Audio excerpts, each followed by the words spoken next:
విశ్వవ్యాప్తంగా కనీవిని ఎరుగని రీతిలో కీర్తి ప్రతిష్టలు పొందిన మొట్టమొదటి భారతదేశ నటుడు అల్లు అర్జున్ 2021 డిసెంబర్లో పుష్ప సినిమాతో వచ్చి అంచనాలకు మించి రికార్డులు తిరగరాసింది. కలెక్షన్ల పరంగా సునామీ సృష్టించింది పుష్ప మూవీ. ఈ మూవీని తెలుగు టాలెంటెడ్ డైరెక్టర్ సుకుమార్ తెరకెక్కించారు. ఈ సినిమాలో అల్లు అర్జున్ సరసన కన్నడ బ్యూటీ రష్మిక మందన నటించారు.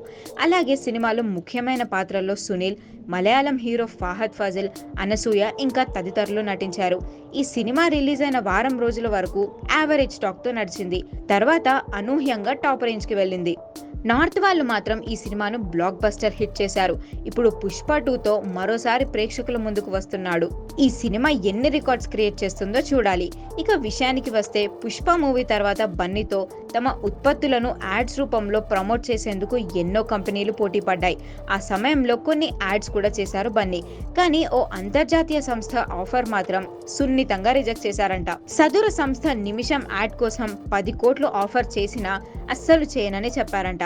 ఇంతకీ బన్నీ ఆ డెసిషన్ ఎందుకు తీసుకున్నారో తెలుసుకుందామా? పుష్ప విడుదలైన తర్వాత అల్లు అర్జున్ కి తెలిసిన పొగాకు బ్రాండ్ టెలివిజన్ వాణిజ్య ప్రకటనను ఆఫర్ చేసిందంట. అందుకు సుమారు 10 కోట్లు ఆఫర్ చేశారంట. కేవలం 60 సెకండ్లు మాత్రమే తమ యాడ్లో కనిపించాలని రిక్వెస్ట్ కూడా చేశారట. కానీ ఆ ఆఫర్ను బన్నీ సున్నితంగా రిజెక్ట్ చేశారని సమాచారం. మద్యం, పొగాకు వంటి ఉత్పత్తులను ప్రమోట్ చేస్తూ ప్రకటనలను నటిస్తే తన అభిమానులను, శ్రేయోభిలాషులకు చెడును వ్యాప్తి చేసినట్లవుతుందని అన్నారంట. అందుకు తనకు ఎంత రెమ్యూనరేషన్ ఇచ్చినా చెయ్యనని అన్నారంట. మే 31న ప్రపంచ పొగాకు నిరోధన దినోత్సవం సందర్భంగా బన్నీ తీసుకున్న ఈ సూపర్ డెసిషన్ న్యూస్ మరోసారి నెట్టింట వైరల్ అవుతోంది. అప్పట్లో బన్నీ తీసుకున్న నిర్ణయంపై ప్రశంసలు కురిపిస్తున్నారు ఫ్యాన్స్.